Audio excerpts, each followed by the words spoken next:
Happy Halloween! Okay, it's still summer, but I'm getting ready for Halloween and other creative ideas. Now, I just quick shout out to New Bro Thread. A couple of years back, I did embroidery threads comparison reviews, and New Bro Thread came up really well.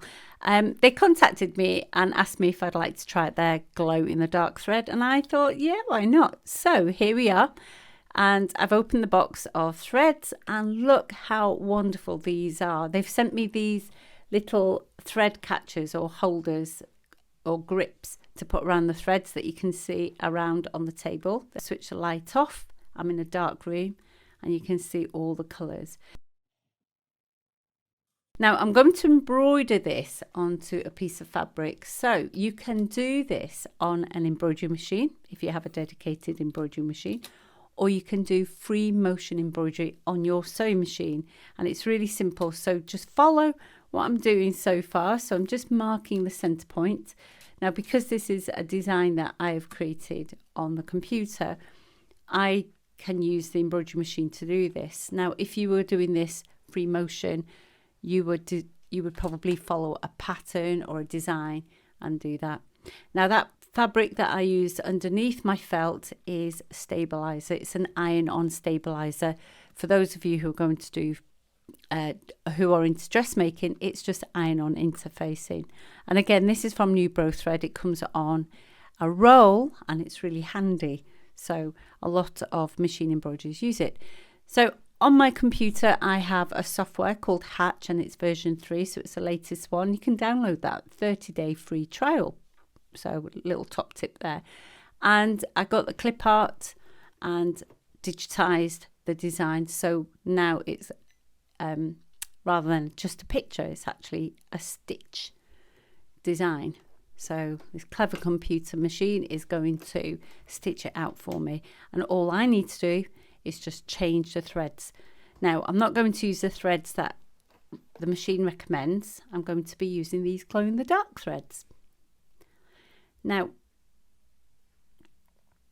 those thread nets that came with the threads, make sure you use them, because these threads are quite slippery, and if they slip off the reel too fast as the machine feeds it through, it messes up the tension. So make sure you use those nets and then thread up your machine as you would do normally. Now you can use this in your regular sewing machine, but either way, make sure that the needle that you use is actually a 75, or that's 11. So 75 is 0.75 millimeters thick. So it's a reasonably thick needle, and you can use that for your embroidery machine or your sewing machine, and it'll be perfect for this job. Okay, I'm setting the machine off now, and it's going to be a long process. You can see on the computer there, it says it's going to take 41 minutes to stitch this out. So I'm going to go and get a cup of tea. Now let me just mention here the stabilizer and why you would use it in embroidery. You always need to support your fabric. If you're going to do this on a sewing machine or an embroidery machine, you should use a stabilizer. And the purpose of the stabilizer is just to make sure that your fabric can handle the amount of stitches you're putting into the fabric. So you can see there are a lot of stitches being stitched out, and I'm going to change the colour from the green that I had before to pink.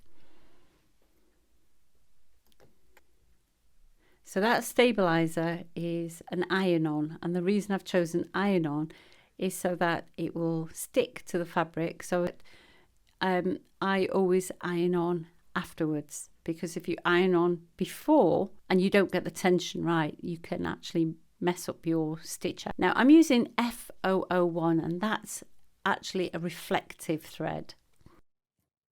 So it's a good thread for safety. Use it on workwear, outdoor wear, at night.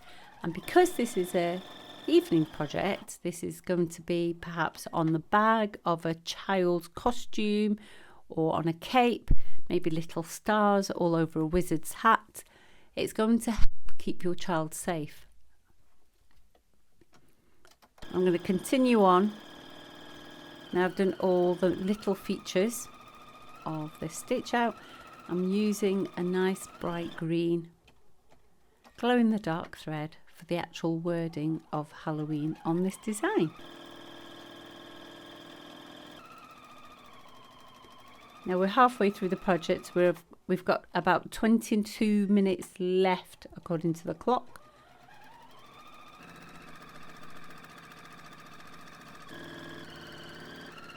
And it's looking really good. Going all the way around. Get those stitches in. And you can see lots of jump stitches. So all those threads going from one end to another as you're stitching. Just a minute left now, and we're just finishing off the wizard's hat, or the witch's hat, on the O, and we're done. Now once you've finished stitching, I'm going to remove the hoop from the machine, and I think that looks pretty good. That's nice and big, nice and bright, with lots of little details. So just clean it up now. So I've got a sticky roller tape here, and all those jump stitches that I've trimmed away have left me with tiny little threads and a bit of fluff, and I can cut and I can throw and I can catch those and get rid of them.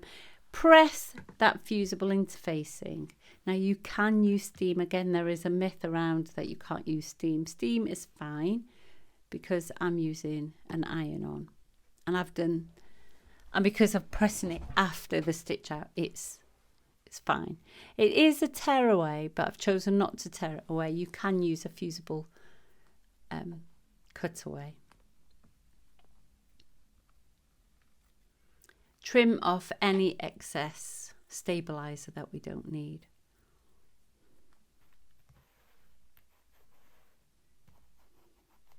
And just tidy that up. Those chalk lines that I drew in before will just rub off, or they'll come off with a damp cloth, so I'm not going to worry about them too much, but I think that looks pretty good. And in the dark, this is a completely dark room, you can see that comes up beautifully. You can't see the reflective threads,